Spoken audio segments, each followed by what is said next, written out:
التيبس الفقري ده مرض مزعج، مرض مناعي مزعج، تشخيصه مش سهل، جراديوال في العائلات، مرتبط بالحاله الجينيه، وله علاقه في القلب، لانه على فكره بيجي مع الاورتيك انكومبتنس، بيجي مع ارتجاع في الصمام الاورطي.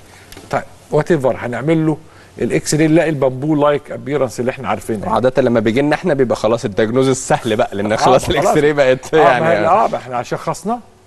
مشكلته بالنسبه لنا بقى ان هو بيعمل تحدب في الفقرات بطيء للامام. مع الوقت بيزيد جدا جدا لدرجه ان المريض ما يبقاش قادر يبص قدامه، بيبقى عنده مشكله في الفورورد جيز اللي هو يبص لقدامه. يعني ممكن نعرض الصوره تاني لحضرتك بعد اذنك. هتلاقي ان المريض واقف لقدام كده مش عارف يبص لقدام. لو جه ينام على حاجه فلات، يعني على السرير، تلاقي جسمه مرفوع، يعني هو ستيف، يعني هو ما بيتحركش خالص. لو بصينا على شكل ظهره هتلاقيه مقوس، في كيفوزس، وظهره عالي قوي من قدام.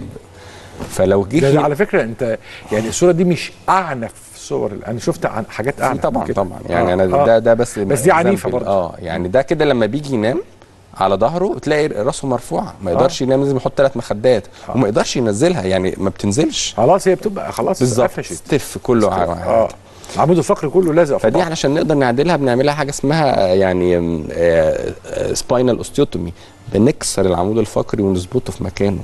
وذيس از ده يعني دي نعتبرها ان هي اعلى درجه من درجات عمليات العمود الفقري، اللي هي اكثرهم صعوبه، اللي احنا نكسر العمود الفقري ونعيد وضعه في شكله الطبيعي. يعني حضرتك بص دلوقتي بقى شكله عامل ازاي، كانه ما عملش عمليه، يعني هو نفس الشخص واقف ستريت، والعمود الفقري زي ما حضرتك شايف بقى ستريت. شايف الفرق؟ الاول ما كانش قادر يبص قدامه، ما كانش عارف ينام على السرير.